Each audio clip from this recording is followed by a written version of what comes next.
आप सुन रहे हैं जगत गुरु तत्वदर्शी संत रामपाल जी महाराज द्वारा लिखित पुस्तक जीने की राह।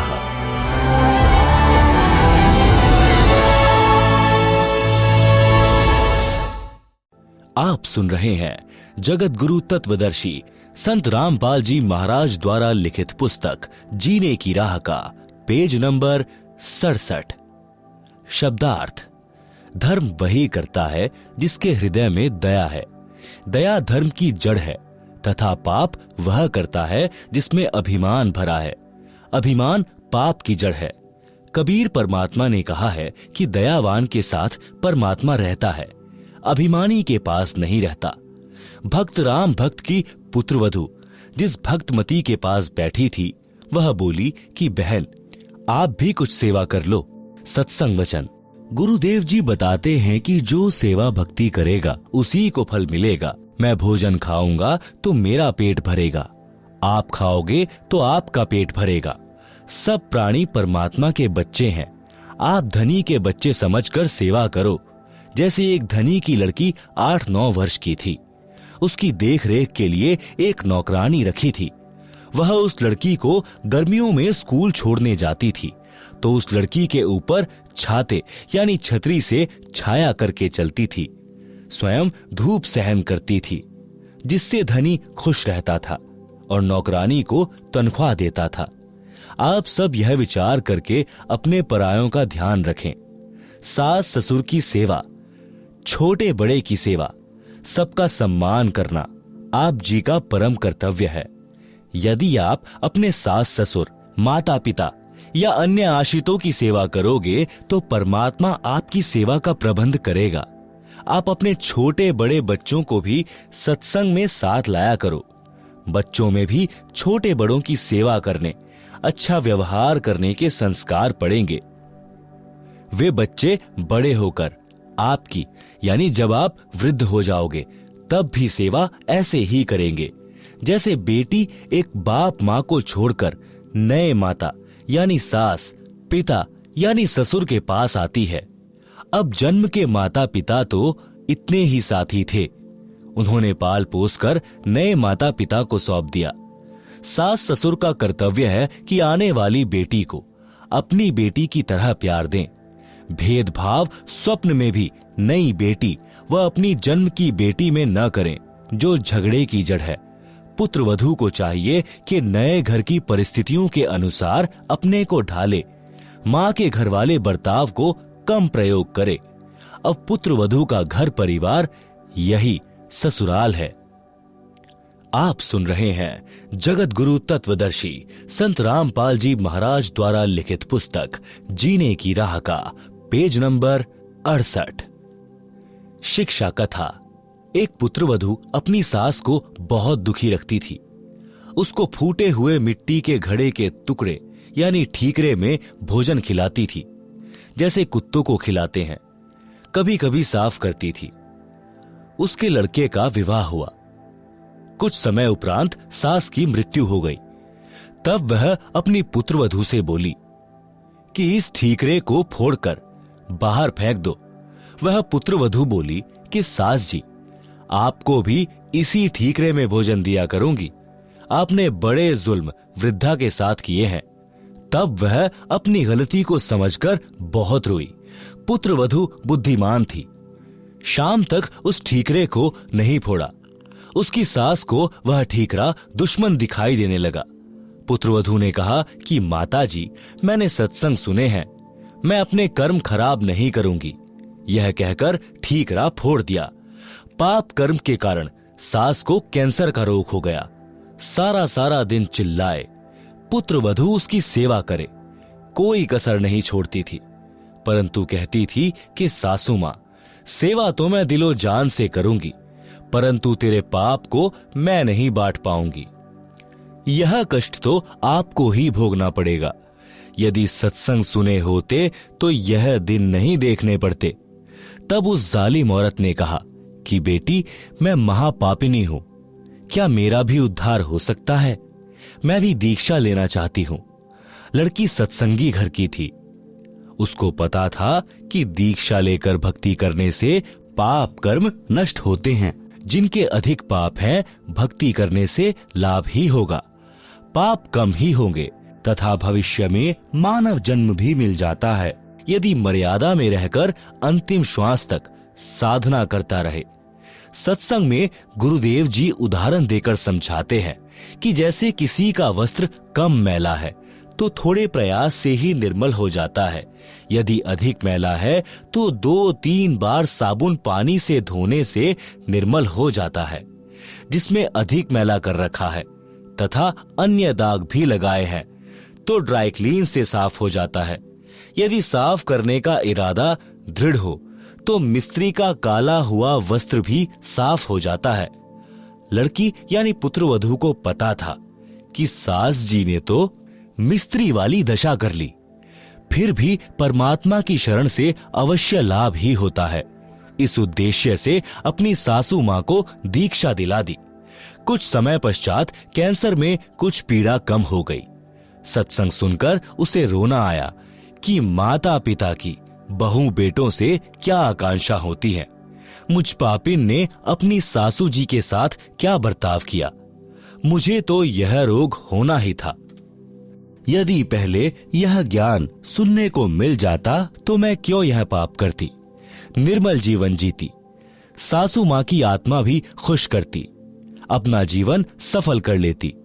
उपरोक्त वचन सुनकर राम भक्त जी की पुत्रवधू उस अपनी सहेली यानी पुरानी भक्तमती से लिपटकर फूट फूट कर रोने लगी। आधा घंटे तो अपने को रोक नहीं सकी। अधिक सांत्वना के पश्चात सुबह की रुकी और अपने ससुर पिता के साथ किए बर्ताव का उल्लेख रोते रोते किया। अपने ससुर जी की इंसानियत भी बताई कि कभी अपने बेटे से भी नहीं बताया कि तेरी बहू मेरे साथ ऐसा बुरा बर्ताव कर रही है।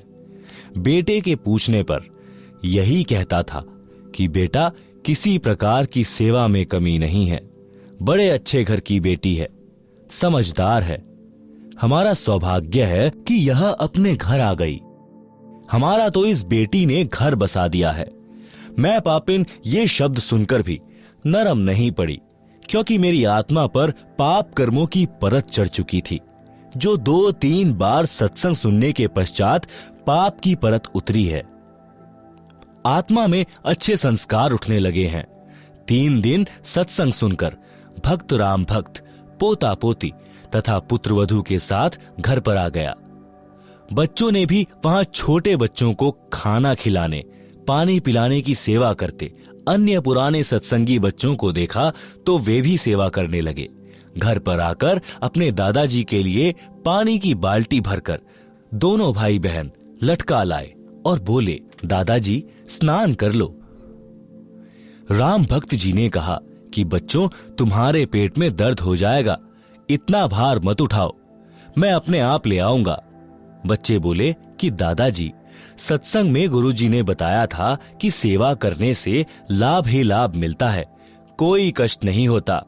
हम रोटी खाएंगे तो हमारा पेट भरेगा, हम सेवा करेंगे तो हमें पुण्य मिलेगा। यदि रोग भी हो तो भक्ति और सेवा से समाप्त हो जाता है। वहां आश्रम में अनेकों माई भक्त बता रहे थे कि हम बीमार रहते थे, नाम लेने के पश्चात जैसी सेवा कर सके करने लगे, हम स्वस्थ हो गए। डॉक्टरों ने जवाब दे दिया था, देखो हमारी दवाइयों की पर्चियां, 4 वर्ष से उपचार चल रहा था, अब कोई दवाई नहीं खाते। ऋग्वेद मंडल 10 सूक्त 161 मंत्र 2 में भी यही प्रमाण है कि यदि रोगी मृत्यु के निकट पहुंच गया है, यानी उसको असाध्य रोग भी हो गया हो, यदि वह भक्ति पर लग जाए तो परमात्मा उसको मृत्यु के मुख से निकाल कर ले आए, उसे स्वस्थ करके 100% यानी पूरी आयु जीवन दे देता है। आप सुन रहे हैं जगत गुरु तत्वदर्शी संत रामपाल जी महाराज द्वारा लिखी पुस्तक जीने की राह का पेज नंबर 69। इतनी देर में पुत्रवधू आई और कहा, पिताजी स्नान कर लो, धोती यहीं छोड़ देना, मैं आप साफ कर लूंगी। राम भक्त जी ने कहा कि बेटी आपको घर का बहुत कार्य करना होता है, खाना बनाना, पानी लाना, पशु संभालना है, मैं आप धो लूंगा, मेरी टांग भी अब ठीक हो गई है, बस थोड़ा सा लंग रहता है। राम भक्त स्नान करके धोती बदलकर धोती धोने लगा।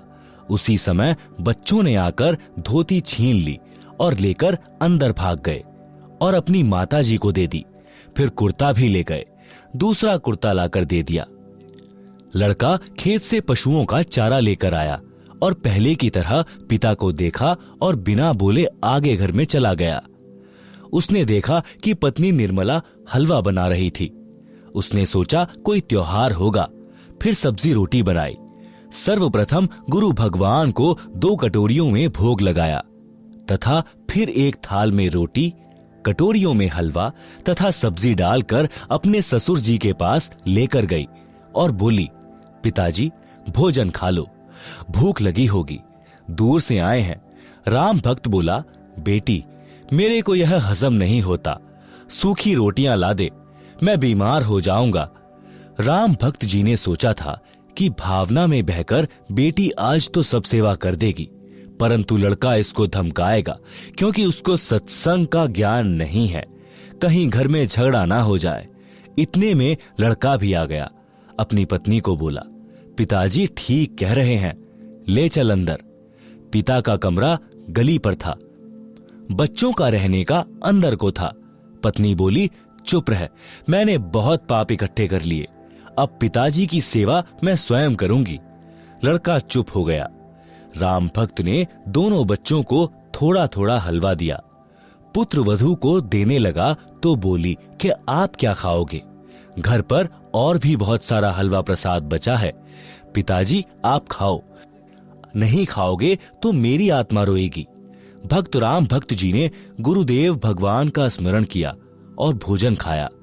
प्रतिदिन पुत्र वधू स्वयं नरम नरम रोटियां गर्म गर्म लाकर अपने हाथों खिलाए, प्रतिदिन वस्त्र साफ करे और कहे, पिताजी भजन कर लो। आप सुन रहे हैं जगत गुरु तत्वदर्शी संत रामपाल जी महाराज द्वारा लिखित पुस्तक जीने की राह का पेज नंबर 70। एक दिन राम भक्त जी की बुआ का लड़का भक्त राम निवास आया। राम भक्त जी ने उसको सीने से लगा लिया और बोला, रे भाई हमारा घर तो तेरी कृपा से स्वर्ग बन गया। भक्त राम विलास बोला कि मामा के बेटे राम निवास से कुछ ना हुआ, गुरु जी की शब्द शक्ति का करिश्मा है। आप और मैं तो पहले इकट्ठे ना बत्ती डंडा खेला करते, मेरे करने से होता तो पहले ही हो जाता। गुरु जी कह रहे थे कि राम भक्त पिछले जन्मों में भक्त था, इससे घर के मोह के कारण मर्यादा में चूक बनी थी, उसके कारण इतना कष्ट उठाया है। अब यह महादुखी हो चुका था, तब तेरे साथ आया है, नहीं तो आप कितनी बार राम भक्त से पहले कह चुके थे कि सत्संग में चल, परंतु मोह माया में अंधा हो चुका था।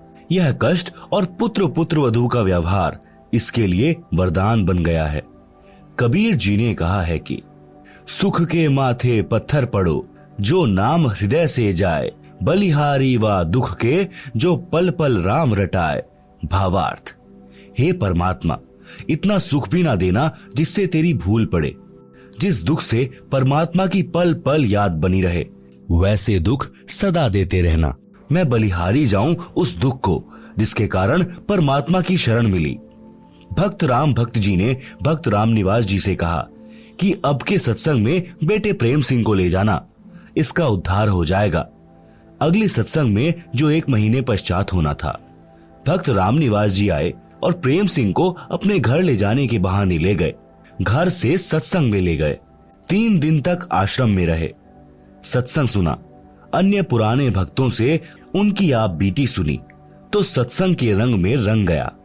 भक्त राम भक्त जी का परिवार एकदम बदल गया, भक्ति सेवा करके कल्याण को प्राप्त हुआ। आप सुन रहे हैं जगत गुरु तत्वदर्शी संत रामपाल जी महाराज द्वारा लिखित पुस्तक जीने की राह का पेज नंबर 71। सत्संग से घर की कलह समाप्त होती है। एक माई अपनी पुत्र वधू पर बात बात पर क्रोध करती थी, छोटी छोटी गलतियों को बढ़ा चढ़ाकर अपने पुत्र से कहती, पुत्र अपनी पत्नी को धमकाता। इस प्रकार घर नरक बना हुआ था। पुत्र वधू अपनी सासू माँ से कभी कभी कहती थी कि आप सत्संग जाया करो, अपनी पड़ोसन भी जाती है।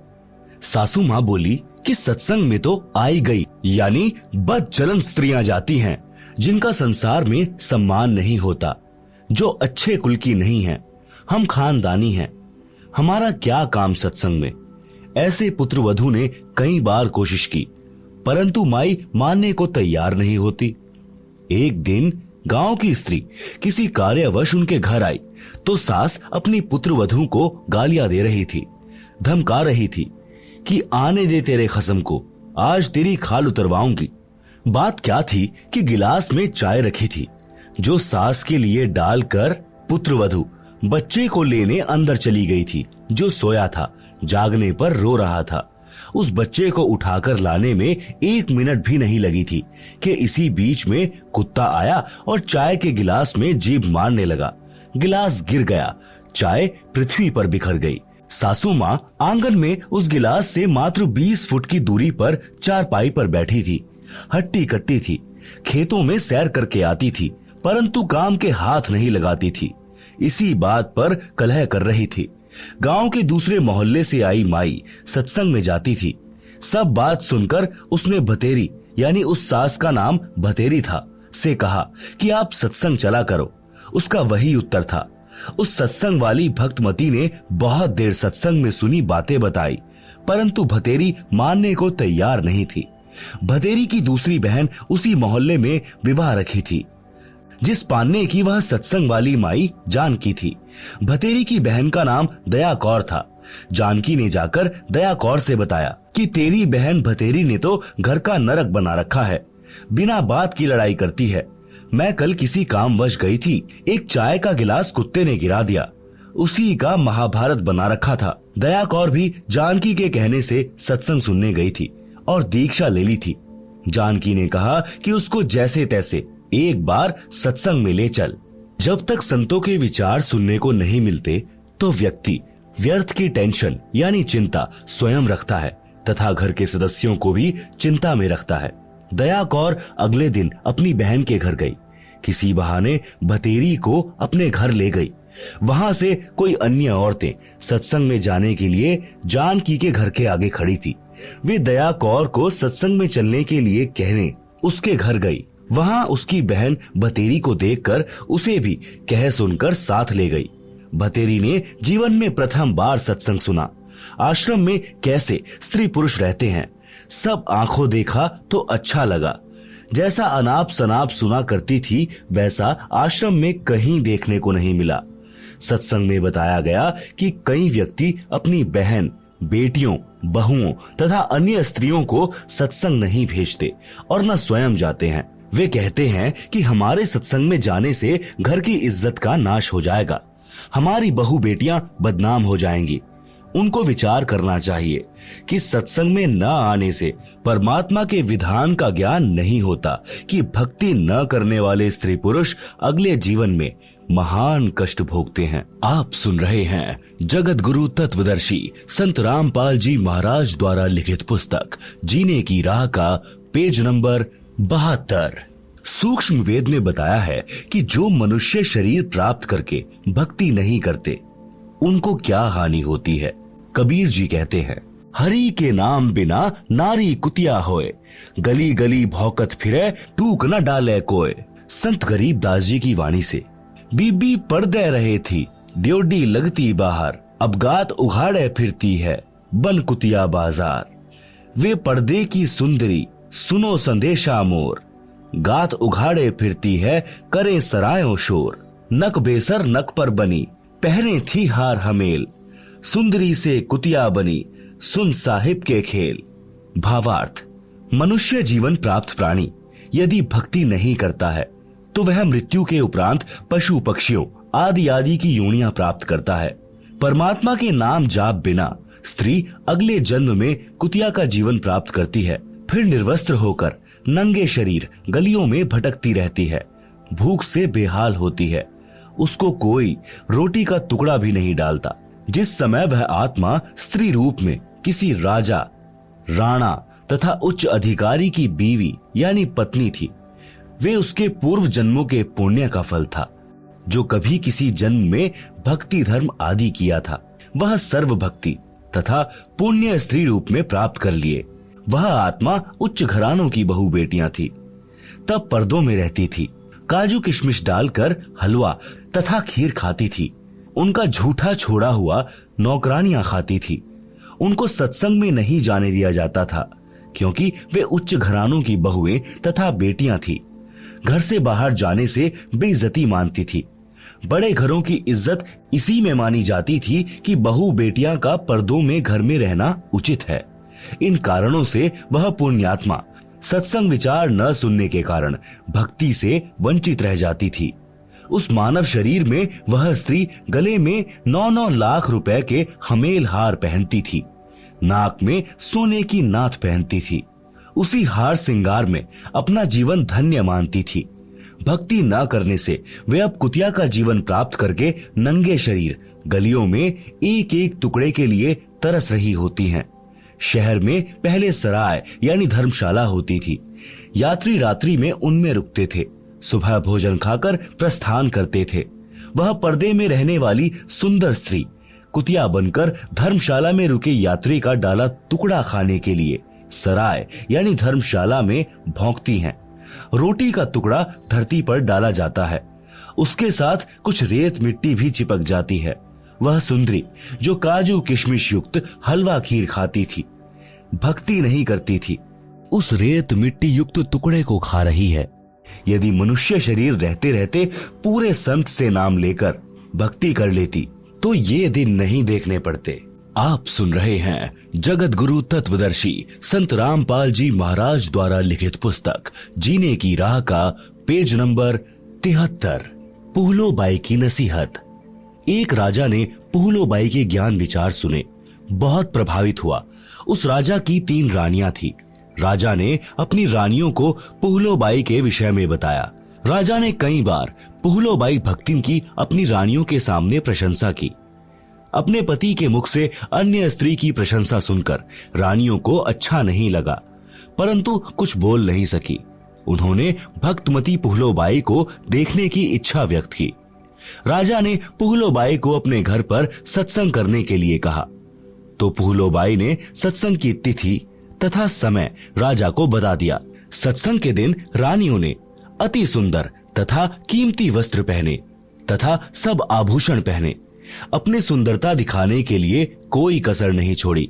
रानियों ने सोचा था कि पुहलो बहुत सुंदर होगी। भक्तमती पुहलो राजा के घर आई। उसने खद्दर का मैला सा वस्त्र धारण कर रखा था, हाथ में माला थी, चेहरे का रंग भी साफ नहीं था। भक्तमती पुहलो को देखकर तीनों रानियां खिलखिलाकर हंसने लगी और बोली कि यह है वह पुहलो, हमने तो सोचा था कि बहुत सुंदर होगी। उनकी बात सुनकर भक्तमती पुहलोबाई ने कहा, वस्त्र आभूषण तन की शोभा, यह तन काचो भांडो, भक्ति बिना बनोगी कुतिया, राम भजो ना रांडो। भावार्थ, सुंदर वस्त्र तथा आभूषण शरीर की शोभा बढ़ाते हैं। यह शरीर नाशवान है, जैसे कच्चा घड़ा होता है। यह शरीर क्षणभंगुर है, न जाने किस कारण से, किस आयु में और कब नष्ट हो जाए। यदि भक्ति नहीं की तो अगले जन्म में कुतिया का जन्म पाओगी, फिर निर्वस्त्र भटकती फिरोगी। इसलिए कहा है रांडो, अर्थात स्त्रियों भक्ति करो।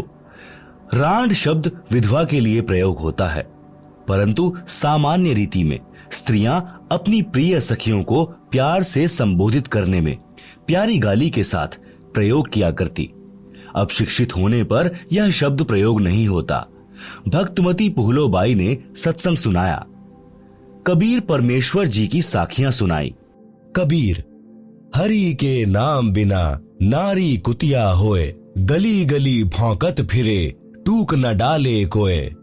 कबीर, राम रटत कोढ़ी भलो, चूचू पड़े जो चाम, सुंदर देही किस काम की, जामुख नाही नाम। कबीर, नहीं भरोसा देही का, विनश जाए छिन माही, श्वास उश्वास में नाम जपो और यत्न कुछ नाही। कबीर, श्वास उश्वास में नाम जपो, व्यर्था श्वास मत खो, ना जाने इस श्वास का, आवन हो के ना होए। गरीब, सर्व सोने की लंका थी, रावण से रणधीरम, एक पलक में राज्य गया, जम के पड़े जंजीरम। गरीब मर्द गर्द में मिल गए, रावण से रणधीरम। कंस केसी चाणूर से, हिरणाकुश बलबीरम। गरीब तेरी क्या बुनियाद है, जीव जन्म धरि लेत। दास गरीब हरि नाम बिन, खाली रह जा खेत। आप सुन रहे हैं जगत गुरु तत्वदर्शी संत रामपाल जी महाराज द्वारा लिखित पुस्तक जीने की राह का पेज नंबर 74। शब्दार्थ। कबीर परमेश्वर जी ने अध्यात्म का विधान बताया है। कहा है कि जो स्त्री भक्ति नहीं करती वह अगले जन्म में कुतिया का जीवन प्राप्त करके गली गली भौंकती फिरती है। कोई उसको भोजन का ग्रास भी नहीं डालता। मानव जीवन में सब भोजन समय पर मिल रहा था। भक्ति न करने से यह दशा होगी। परमात्मा की भक्ति कुष्ठ रोगी यानी जिसके शरीर की खाल भी कट कट कर गिर रही है, उससे रक्त निकल कर गिर रहा है, भी करता है तो बहुत अच्छा है। भक्ति करने से उसका कुष्ठ रोग भी ठीक हो जाएगा, भविष्य भी उज्जवल होगा। जो भक्ति नहीं करता वह चाहे सुंदर शरीर वाला भी क्यों ना हो, उसका सुंदर स्वस्थ शरीर किसी काम का नहीं है। इस मानव शरीर का कोई विश्वास नहीं है कि यह कब तथा किस कारण से नष्ट हो जाए। इसे बचाकर नहीं रखा जा सकता। इसका एक उपाय है, भक्ति करो। इतना स्मरण करो कि एक श्वास भी नाम के जाप बिना खाली ना जाए। श्वास छोड़ते समय तथा लेते समय प्रत्येक श्वास में नाम जपो। श्वास को नाम के जाप बिना व्यर्थ न खो। इस श्वास को ज्ञान नहीं है, यह अंदर गया है तो बाहर आएगा कि नहीं आएगा। इसलिए गफलत ना करके भक्ति में लग जाओ। यदि आपके पास धन है और सुविधाएं भी हैं, इनके कारण भक्ति करना न भूलना। श्रीलंका के राजा रावण के पास अत्यधिक धन था। उसने स्वर्ण के मकान बना रखे थे और स्वयं भी योद्धा था। परंतु श्री रामचंद्र के साथ युद्ध हुआ, मारा भी गया और स्वर्ण भी लूट लिया गया, राज्य भी गया। यह सब एक पलक में हो गया, यानी राम जी के तीर से मारा गया। कुछ ही समय में सब कुछ नष्ट हो गया तथा यम के दूत यानी मृत्यु देवता के नौकर उस रावण को जंजीरों में बांध कर ले गए, नरक में डाला गया। रावण जैसे मर्दाने यानी शूरवीर मिट्टी में मिल गए तथा मथुरा का राजा कंस, उसका प्रसिद्ध पहलवान चाणूर, कंस का नौकर केशी रूपधारी राक्षस तथा हिरण्यकशिपु जैसे बलवान भी भक्ति बिना जीवन व्यर्थ कर गए हैं। हे सामान्य प्राणी, तेरी क्या बुनियाद है, यानी तू किस आधार से बचेगा। तू कर्मों के अनुसार भिन्न भिन्न जीवों के शरीर धारण कर लेता है।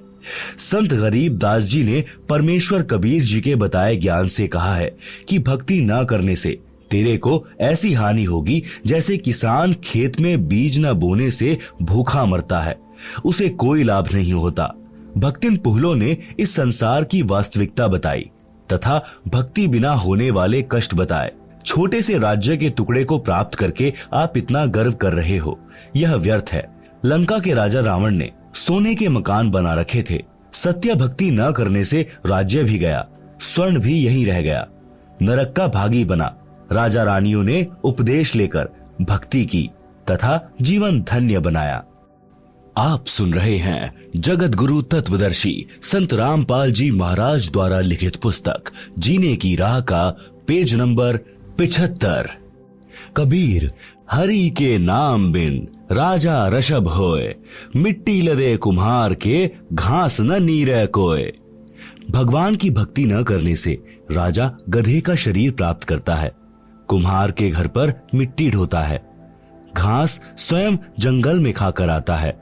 फिर पीछे तू पशुआ कीजे, दीजे बैल बनाए, चार पहर जंगल में डोले तो नहीं उधर भराए। सिर पर सींग दिए मन बोरे, धूम से मच्छर उड़ाए, कांधे जुआ जोते कुआ, कोंदो का भूस खाए। भावार्थ, गधे का शरीर पूरा करके वह प्राणी बैल की योनि प्राप्त करता है। मानव शरीर में जीव को कितनी सुविधाएं प्राप्त थी। भूख लगते ही खाना खाओ, दूध पियो, चाय पियो, प्यास लगे तो पानी पी लो। भक्ति न करने से वही प्राणी बैल बनकर सुबह से शाम तक 4 पहर अर्थात 12 घंटे तक जंगल में फिरता है। हल में जोता जाता है। दिन में केवल 2 बार आहार बैल को खिलाया जाता है, दोपहर 12 बजे तथा रात्रि में। परंतु बैल को बीच में भूख लगी है और चारों ओर चारा भी पड़ा होता है, लेकिन खा नहीं सकता। हाली उसको घास नहीं खाने देता। पानी भी समय पर दिन में 2 या 3 बार पिलाया जाता है। सिर पर सींग तथा एक दुम यानी पूंछ लगे होंगे। जब मानव शरीर में था तब वह जीव कूलर, पंखे तथा एसी कमरों में रहता था। अब एक दुम है, इसको चाहे कूलर की जगह चाहे पंखे की जगह प्रयोग करो, उसी से मच्छर उड़ाता है। सत्संग में यह भी बताया गया कि घर की कलह का कारण परमात्मा के विधान को न समझकर संसार के भाव में चलना है। घर का कोई सदस्य घर में हानि नहीं करना चाहता, किसी कारण से हानि हो जाती है तो उसको लेकर कलह नहीं करनी चाहिए। जो हानि होनी थी वह तो हो चुकी है, वह तो ठीक होनी नहीं। व्यर्थ की कलह करना समझदारी नहीं है। जिससे गलती से कोई हानि हो जाती है तो उसे कहना चाहिए, हे बेटा या बेटी, माता या पिता या सास या बहू, यह जो हो गया यह अपने भाग्य में नहीं था, आपने जानबूझकर तो किया नहीं है। इस बात से घर में शांति कायम रहती है। कलह में काल निवास करता है। भूत प्रेतों का उस घर में डेरा होता है। जो कलह नहीं करते वे सुख से बसते हैं। जिस घर में परमात्मा की भक्ति यानी आरती, स्तुति, ज्योति, यज्ञ होती है, उस घर में देवताओं का निवास होता है। आप सुन रहे हैं जगत गुरु तत्वदर्शी संत रामपाल जी महाराज द्वारा लिखित पुस्तक जीने की राह का पेज नंबर 76। सत्संग सुनकर सब अपने अपने घर चली गई। सत्संग दिन के 12 बजे से 2 बजे तक हुआ था। पुत्रवधू को पता नहीं था कि सासू माँ सत्संग में गई थी।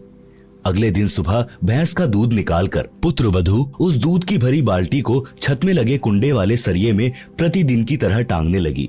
उसे लगा कि बाल्टी टंग गई, परंतु सरिये के उल्टी ओर बाल्टी का कड़ा लगा था।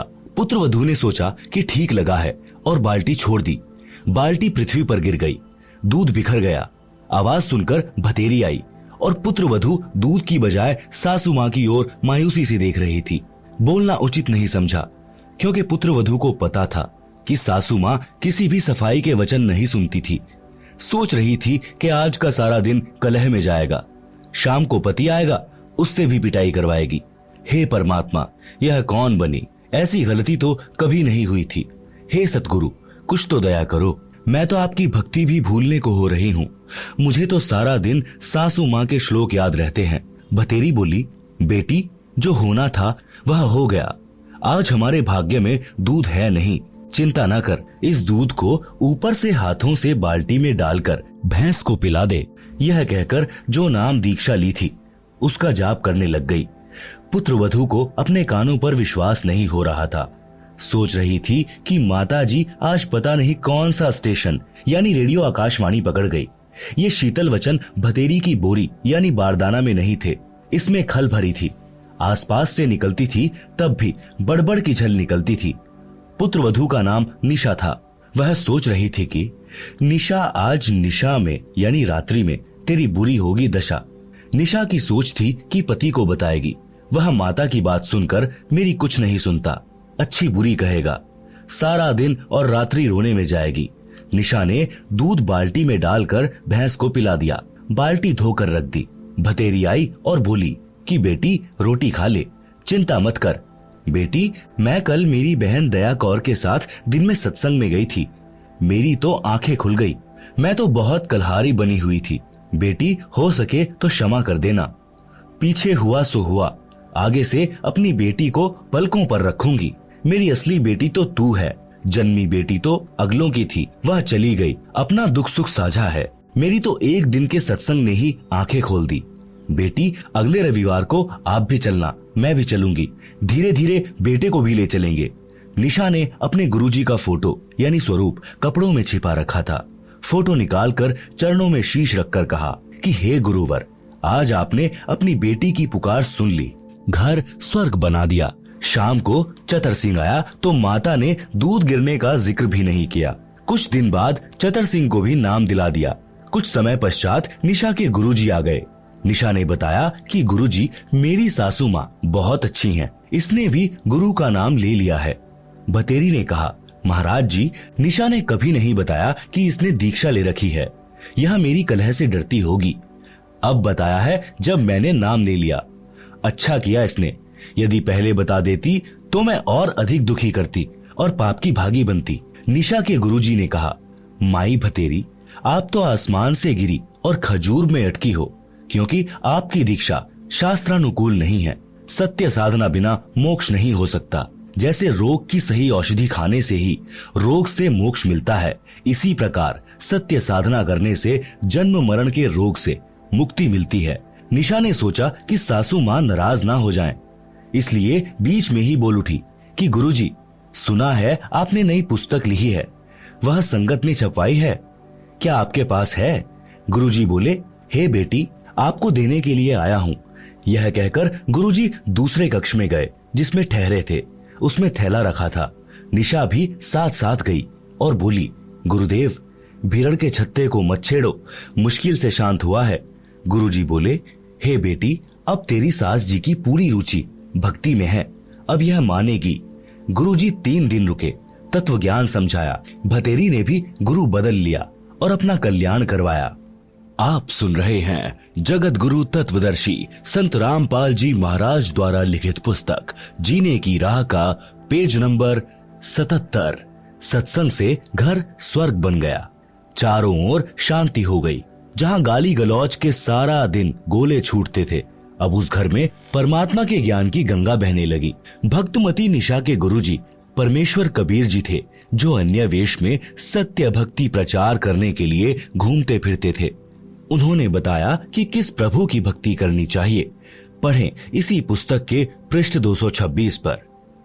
निष्कर्ष, परमेश्वर कबीर जी ने बताया है कि मन नेकी कर ले, 2 दिन का मेहमान, मात पिता तेरा कुटुंब कबीला, कोई दिन कारल मिलका मेला, अंत समय उठ चले अकेला, तजमाया मंडान, कहां से आया कहां जाएगा, तन छूटे तब कहां समाएगा, आखिर तुझको कौन कहेगा, गुरु बिन आत्मज्ञान, कौन तुम्हारा सच्चा साई, झूठी है ये सकल सगाई, चलने से पहले सोच रे भाई, कहां करेगा विश्राम, रहट मालपन घट ज्यों भरीता, आवत जात भरे करे रीता, जुगन जुगन तू मरता जीता, करवा ले रे कल्याण, लख 84 की सहत्रासा, ऊंच नीच घर लेता बासा, कह कबीर सब मिटाऊं रासा, कर मेरी पहचान। आप सुन रहे हैं जगत गुरु तत्वदर्शी संत रामपाल जी महाराज द्वारा लिखित पुस्तक जीने की राह का पेज नंबर 78। भावार्थ, परमेश्वर कबीर जी ने अपने मन को संबोधित करके हम प्राणियों को सतर्क किया है कि इस संसार में 2 दिन का यानी थोड़े समय का मेहमान है। इस थोड़े से मानव जीवन में आत्मज्ञान के अभाव से अनेकों पाप इकट्ठे करके अनमोल मानव जीवन नष्ट कर जाता है। धन कमाने की विधि तो संसार के व्यक्ति बता सकते हैं, परंतु गुरुदेव जी के बिना आत्मज्ञान यानी जीव कहां से आया? मनुष्य जीव का मूल उद्देश्य क्या है? सद्गुरु धारण किए बिना यानी दीक्षा लिए बिना जीव का मानव जन्म नष्ट हो जाता है। यह बात गुरु जी के बिना कोई नहीं बताएगा। चाहे पृथ्वी का राजा भी बन जा, परंतु भविष्य में पशु जन्म मिलेगा। जन्म मरण का चक्र गुरु जी के ज्ञान व दीक्षा मंत्र यानी नाम बिना समाप्त नहीं हो सकता। जब तक जन्म मरण का चक्र समाप्त नहीं होता तो बताया है कि यह जीवन हर हट का कुआं लोई, या गल बंधा है सब कोई, कीड़ी कुंजर और अवतारा, हर हट डोर बंधे कई बारा।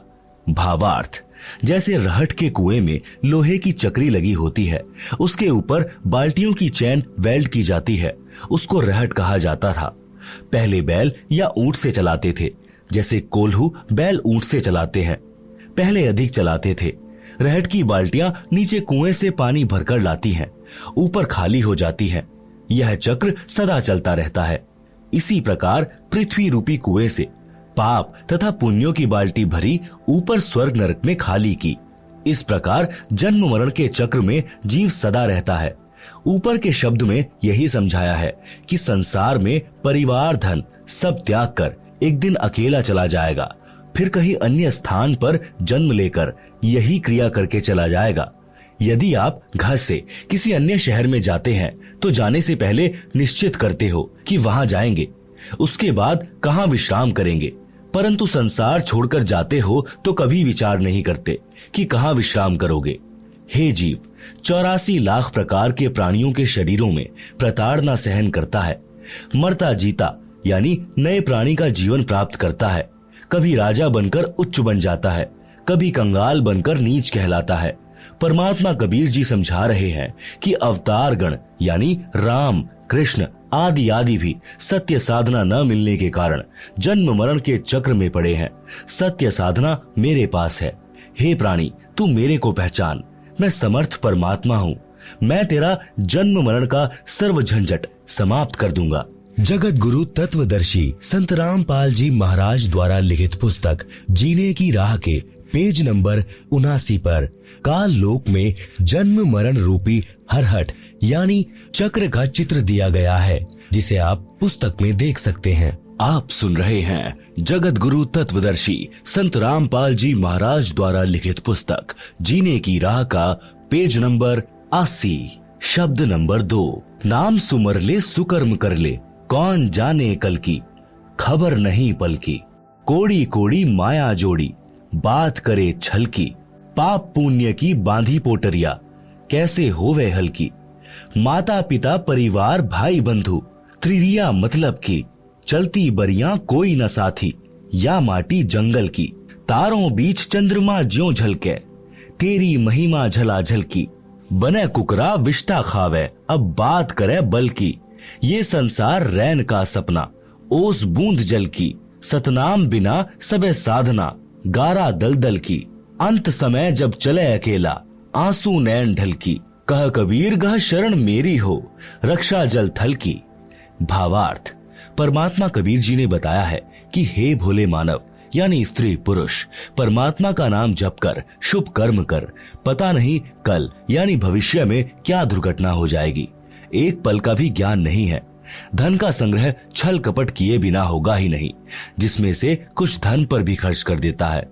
इस प्रकार पाप तथा पुण्य की दो गठरी बांध ली। ये कैसे हल्की होंगी। पाप नरक में, पुण्य स्वर्ग में भोगता है। माता पिता, भाई पत्नी आदि आदि परिजन अपने अपने मतलब की बातें सोचते हैं। पूर्व जन्मों के कारण परिवार रूप में जुड़े हैं। जिस जिसका समय पूरा हो जाएगा, संस्कार समाप्त होता जाएगा, वह तुरंत परिवार छोड़कर चला जाएगा। जैसे रेल में डिब्बा भरा होता है, जिस जिसने जहां जहां की टिकट ले रखी है वहां वहां उतरकर चले जाते हैं। यह परिवार रेल के डिब्बे की तरह है। मृत्यु के उपरांत यह शरीर मिट्टी हो जाता है। उस समय तेरा कोई परिवार का सदस्य साथी नहीं होगा। एक व्यक्ति अपनी पत्नी से बहुत प्रेम करता था। वृद्ध हुआ तो उसकी मृत्यु निकट थी।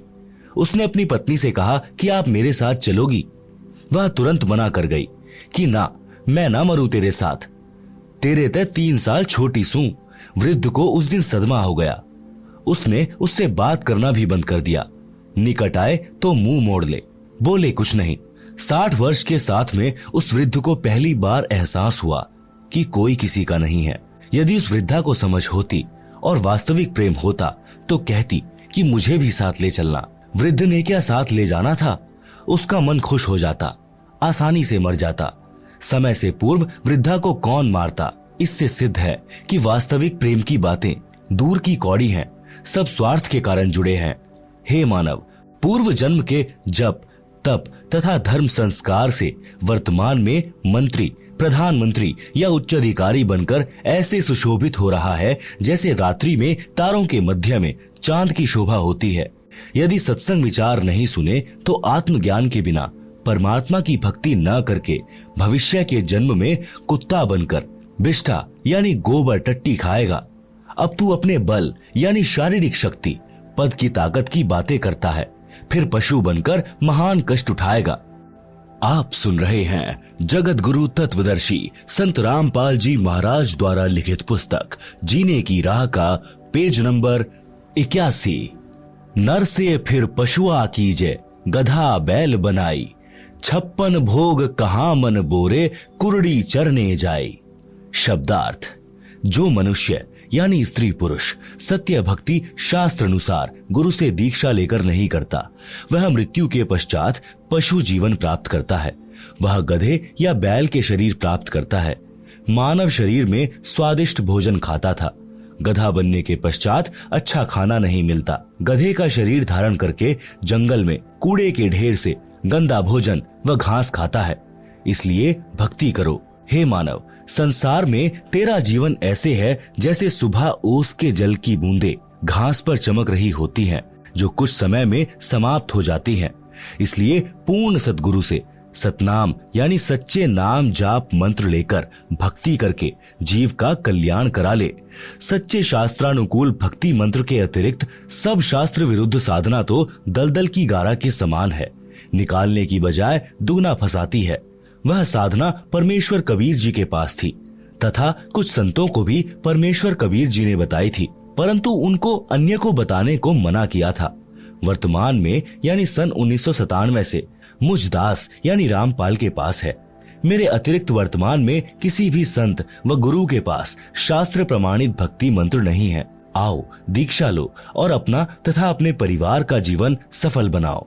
यदि आप जी ने मेरे यानी रामपाल के अतिरिक्त किसी अन्य पंथ के संत या गुरु से दीक्षा ले ली तो वही बात होगी कि आसमान से गिरे और खजूर में अटके।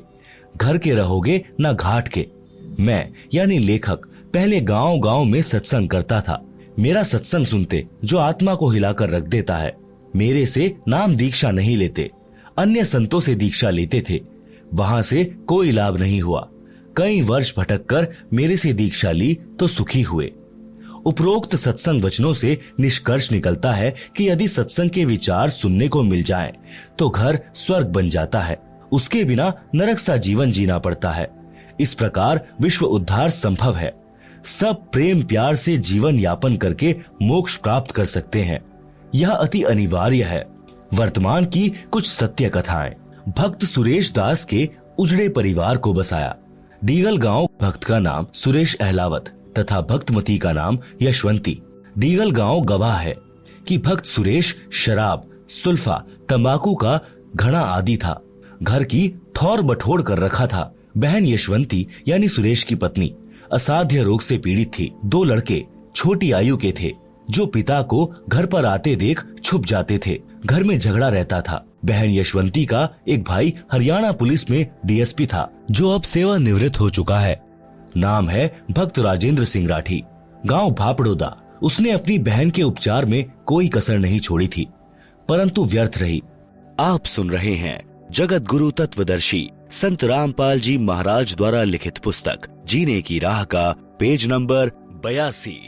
मेरा एक भक्त जो हरियाणा पुलिस में नौकरी कर रहा है, वह आर्य समाज के महान प्रचारक श्री जौहरी सिंह जी का बेटा है। गांव जसराना, जिला सोनीपत। इसके साथ मेरा छोटा भाई महेंद्र सिंह भी हरियाणा पुलिस में नौकरी करता था, जिसको सन 2016 में रिटायर होना था, परंतु परमार्थी मिशन के उद्देश्यों को समझकर सन 2005 में रिटायरमेंट लेकर मेरे साथ हाथ बटा रहा है। मेरा भाई एसपी रोहतक का ड्राइवर था। भक्त जयबीर मलिक डीएसपी जज्जर का ड्राइवर था। दोनों जब मिलते थे तो मेरा भाई उससे इस ज्ञान की चर्चा करता था। पहले तो आर्य समाजी होने के कारण भक्त जयबीर जी बहुत दुखी हुए, अपने आचार्यों से मिले, परंतु अंत में सत्य को आंखों देखकर मान लिया कि सच्चाई यही है। उसने सन 1994 में मेरे से दीक्षा ले ली।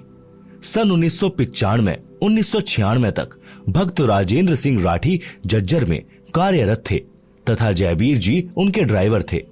भक्त राजेंद्र जी का एक भाई पुलिस में नौकरी करता था। बहन यशवंती वाली बीमारी उसको भी थी, जिस कारण से सन 1995 में उसकी मृत्यु हो गई। ड्राइवर के नाते भक्त जयवीर जी भी डीएसपी के साथ उनके घर गए। सब हालात का ज्ञान हुआ। वापिस आने पर एक दिन जयबीर जी ने डीएसपी साहब से निवेदन किया कि आप अपने परिवार को बचाना चाहते हो तो संत रामपाल जी से दीक्षा ले लो। पहले तो नहीं माना, परंतु ट्रायल करने के लिए अपनी बहन यशवंती को अपने छोटे भाई सुखबीर के साथ दीक्षा दिलाने भेजा। यह दास यानी रामपाल दास सिंचाई विभाग में जूनियर इंजीनियर के पद पर कार्यरत था। गुरुजी के आदेश से दीक्षा देने लगा तथा प्रचार करने लगा। मिशन के उद्देश्य से परिचित होकर जनहित तथा जगहित में सन 1995 में नौकरी से त्याग पत्र देकर प्रचार प्रसार में लग गया था। त्याग पत्र हरियाणा सरकार द्वारा स्वीकृत है। गांव-गांव में संत गरीब दास जी महाराज की वाणी का अखंड पाठ करता था, सत्संग करता था। 3 दिन यह अनुष्ठान चलता था। ज्ञान समझाकर बुराई छुड़वाकर दीक्षा देता था, जिस कारण उपदेशी को आश्चर्यजनक लाभ होता था। इसी क्रम में एक दिन सन 1996 में गांव पंजाब खोड़ यानी दिल्ली में भक्त जगदीश जी के घर पर पाठ चल रहा था। भक्त जगदीश भी प्रथम श्रेणी का शराबी, उत्पाती यानी शराब पीकर था तथा डीटीसी दिल्ली में नौकरी करता है। उसकी पत्नी की लाइलाज बीमारी भी मुझ दास से दीक्षा लेने के पश्चात ठीक हो गई थी। कर्ता परमात्मा है, उसकी शक्ति संत के माध्यम से आती है, जैसे तार द्वारा बिजली आती है। तार बिजली नहीं है, इसी प्रकार संत परमात्मा भले ही नहीं है, परंतु तार अवश्य होता है। उसी समय बहन यशवंती की जीभ काम करना बंद कर गई थी। वह गूंगी हो चुकी थी। सुखबीर जी अपनी बहन को साथ लेकर शाम के समय भक्त जगदीश जी के घर आए। मेरे को सब समस्या बताई। वे दोनों भाई बहन रात्रि में सत्संग सुनकर वहीं रुक गए। बहन यशवंती को नाम दिया, प्रसाद खिलाया। सुबह उठकर वह अपने भाई से बोली, भाई मैं बोलने लग गई हूँ, मैं ठीक हो गई हूँ। यह चमत्कार देखकर दोनों भाई बहन उपस्थित व्यक्तियों यानी जो सत्संग सुनने और भोग लगने के समय पहुंचे थे को बता रहे थे कि कमाल हो गया। उसके पश्चात डीएसपी साहब ने तथा सर्व परिवार तथा रिश्तेदारों ने दीक्षा ले ली। आज सब सकुशल है, भक्ति कर रहे हैं। भक्त सुरेश प्रथम श्रेणी का शराबी था। अपनी पत्नी को ठीक हुआ देखकर सत्संग में आने लगा। शराब तथा सर्व नशा त्याग कर नाम लेकर सुधर गया। उस समय तक कोई आश्रम नहीं बनाया था। गांव-गांव में प्रचार किया जाता था। अब बहन यशवंती के परिवार की पूरे डीगल गांव में मिसाल है। सुरेश चौधरी भक्त बन गया, सर्व बुराई त्याग दी। दोनों लड़के दिल्ली पुलिस में एक ही दिन सिपाही भर्ती हो गए। लोगों को लगा होगा कि पैसे देकर भर्ती कराए होंगे, परंतु सत्य यह है कि एक पैसा भी किसी को नहीं दिया। आप स्वयं जांच कर सकते हैं। दोनों लड़कों के विवाह में 1 रुपया से अधिक कुछ नहीं लिया। यह भी जांच का विषय है। ऐसे ऐसे अनेकों उदाहरण हैं। यह कहानी बताने का मेरा उद्देश्य यह है कि जैसे गीता अध्याय 16 श्लोक 23 और 24 में कहा है कि शास्त्र विधि त्याग कर मनमाना आचरण करने वाले को कोई लाभ परमात्मा से नहीं मिलता। शास्त्रोक्त भक्ति करने से परमात्मा की शक्ति से सर्व असंभव कार्य भी सिद्ध हो जाते हैं, मोक्ष भी मिलता है। ऋग्वेद मंडल 10 सूक्त 161 मंत्र 2 में भी प्रमाण है कि परमात्मा की भक्ति करने वाले का असाध्य रोग भी नष्ट हो जाता है। यदि रोगी मौत के निकट भी पहुंच गया हो तो सत्य भक्ति करने वाले को स्वस्थ करके परमात्मा 100% आयु प्रदान कर देता है, यानी भक्त पूरी आयु जीवित रहता है। आप सुन रहे हैं जगत गुरु तत्वदर्शी संत रामपाल जी महाराज द्वारा लिखित पुस्तक जीने की राह का पेज नंबर 83। जैसे पहले बिजली का विस्तार नहीं हुआ था तो आटा हाथ से चलने वाली चक्की से माता बहन पीसा करती थी। पुरुष हाथ से फरसे यानी दराज से पशुओं का चारा यानी शानी काटा करते थे। फिर हाथ से चलाने वाली मशीन यानी गंडासे का आविष्कार हुआ। वह भी कठिन कार्य था। वर्तमान में बिजली की शक्ति से आटा चक्की चलती है। गंडासे यानी शानी काटने की मशीनें चलते हैं। असंभव कार्य हो रहा है, शीघ्र तथा सुगम हो रहा है। बिजली का विधिवत कनेक्शन लेना होता है। बिजली की मर्यादा का पालन करना होता है, अन्यथा सुखदायी बिजली विनाश कारण बन जाती है। इसी प्रकार परमात्मा का कनेक्शन लेना पड़ता है और परमात्मा की मर्यादाओं का पालन करना होता है। तब सर्व सुख तथा मोक्ष परमात्मा देता है। मर्यादा भंग होने से परमात्मा की शक्ति आनी बंद हो जाती है, सर्व सुविधाएं मिलनी बंद हो जाती हैं। डींघल गांव के व्यक्ति उन झूठे आचार्यों की बात को सत्य मानकर करौंधा आश्रम में जाने वाले अपने गांव वालों को रोकते थे, तो भक्त सुरेश जी तथा बहन यशवंती जी हाथ जोड़कर गांव के उन व्यक्तियों से कहते थे कि गाम राम, मारो चाहे छोड़ो, हम आश्रम में जाना बंद नहीं करेंगे। हमारा तो घर वहीं से बसा है, नहीं तो हम आज उजड़ गए होते। परमात्मा ने उनकी सच्ची भक्ति का फल भी ऐसा ही दे रखा है। भक्त सुरेश का मोबाइल नंबर है 9034029495। आप सुन रहे हैं जगत गुरु तत्वदर्शी संत रामपाल जी महाराज द्वारा लिखित पुस्तक जीने की राह का पेज नंबर 84। सत्संग न सुनने से सर्वनाश हुआ। परमेश्वर कबीर जी कहते हैं, राम नाम कड़वा लागे, मीठे लागे दाम, दुविधा में दोनों गए, माया मिली न राम। शब्दार्थ। सत्संग न सुनने वाले मानव यानी स्त्री पुरुष को परमात्मा के विधान का ज्ञान नहीं होता, जिस कारण से उसको परमात्मा के विषय में चर्चा भी अच्छी नहीं लगती। धन संग्रह करना अच्छा लगता है, जिस कारण से उसको दोनों से हाथ धोने पड़ते हैं, यानी उसे न तो परमात्मा मिलता है और मृत्यु के पश्चात धन भी यही रह गया, उसके दोनों ही हाथ से निकल गए। पंजाब प्रांत में मेरे यानी रामपाल दास के पूज्य गुरुदेव जी का आश्रम तलवंडी बाई की नामक कस्बे में है। उनके सतलोक चले जाने के पश्चात उनका दास यानी रामपाल दास महीने के दूसरे रविवार को सत्संग करने जाता था।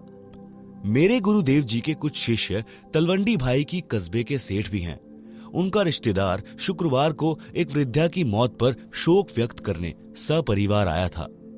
वह शनिवार 2 बजे बाद दोपहर को अपने घर चंडीगढ़ जाने लगा, तो सत्संगी रिश्तेदारों ने उनसे कहा कि आज और रुक जाओ, कल सुबह 8 से 10 बजे सत्संग होगा, आप सत्संग सुनकर प्रसाद लेकर जाना। रिश्तेदार ने कहा कि कल रविवार को एक पार्टी आएगी, 2 बजे उससे मेरा अनुबंध होना है, जिसमें मुझे 5 लाख का लाभ होगा। यह घटना सन 1998 की है। सत्संगियों ने आग्रह किया कि आप रविवार को 11 बजे सुबह चलोगे तो भी आप समय पर पहुंच सकते हो। फोन करके उन्हें सूचित कर देंगे कि वे कुछ देर से आ जाएंगे। परंतु वह नहीं माना। उसके परिवार में कुल 4 सदस्य थे, पत्नी तथा बेटा बेटी। चारों अपनी मारुति कार में सवार होकर चंडीगढ़ के लिए शनिवार को रवाना हो गए। चंडीगढ़ से कुछ पहले अंबाला शहर के पास एक बजरी का भरा ट्रक खराब हालत में खड़ा था। उसके पिछले पहिए निकाल रखे थे, जैक लगा रखा था। माया के लोभी को केवल 5 लाख का लाभ ही नजर आ रहा था। कार पूरी गति से चला रहा था। कार उस बजरी के भरे ट्रक के नीचे घुस गई। जैक हट गया, पूरा परिवार कुचला गया। बड़े दुख के साथ कहना पड़ रहा है कि यदि सत्संग सुनने के लिए रुक जाता तो यह नाश नहीं होता। माया के बिना तो काम चल जाता, परंतु काया के बिना नहीं चलता, क्योंकि शरीर है तो परमात्मा की भक्ति करके आत्म कल्याण कराया जा सकता है। परमेश्वर कबीर जी ने सतर्क किया है कि राम नाम कड़वा लगे, मीठे लागे दाम, दुविधा में दोनों गए, माया मिली न राम। शब्दार्थ। सत्संग न सुनने वाले मानव यानी स्त्री पुरुष को परमात्मा के विधान का ज्ञान नहीं होता, जिस कारण से उसको परमात्मा के विषय में चर्चा भी अच्छी नहीं लगती। धन संग्रह करना अच्छा लगता है, जिस कारण से उसको दोनों से हाथ धोने पड़ते हैं, यानी उसे न तो परमात्मा मिलता है और मृत्यु के पश्चात धन भी यहीं रह गया, उसके दोनों ही हाथ से निकल गए। इसलिए हे भाई बहनों, सत्संग की ओर रुचि करो, आत्म कल्याण कराओ और जीवन की राह को आसान बनाओ।